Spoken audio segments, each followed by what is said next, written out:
Здравствуйте, уважаемые эксперты и участники фестиваля цифровых и бизнес-технологий. Меня зовут Попов Ваня. Я учащийся 6 класса Маинской средней школы имени Владимира Петровича Ларионова.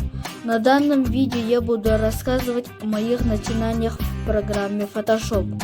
Работая на этой программе, я научился делать портреты для бессмертного полка к 75-летию Великой Победы. Итак, начнем.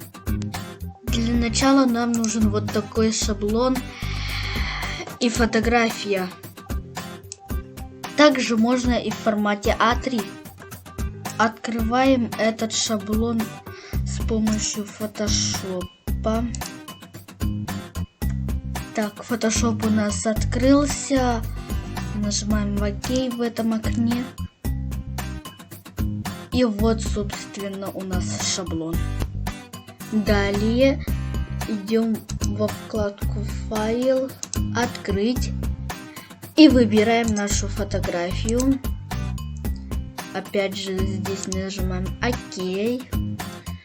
Вот здесь выделение. Все.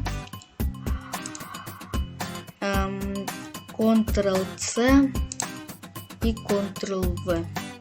И вот у нас появляется.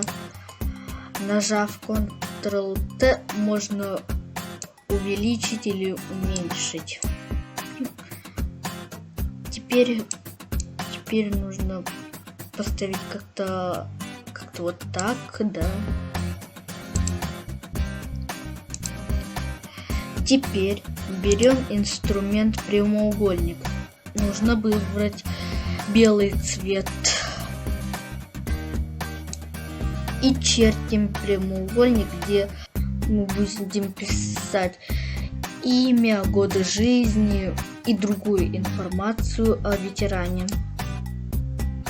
Так, вот прямоугольник у нас создался.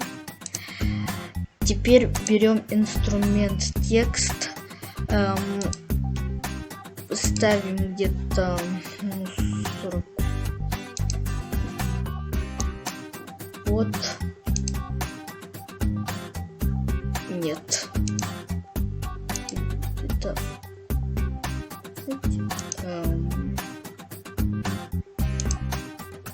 где-то вот столько. С красным цветом пишем имя нашего ветерана. Ну все, я написал имя.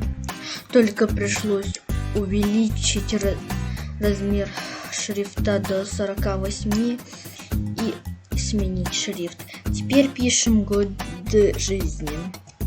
Так, все, я написал годы жизни.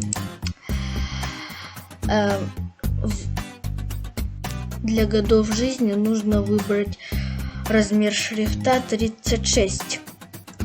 Теперь пишем другую информацию. И тут до меня дошло, что нужно увеличить вот эти вот прямоугольники и текст. Ну, теперь все готово. Чтобы сохранить его, нужно нажать «Файл», «Экспортировать». Экспортировать как...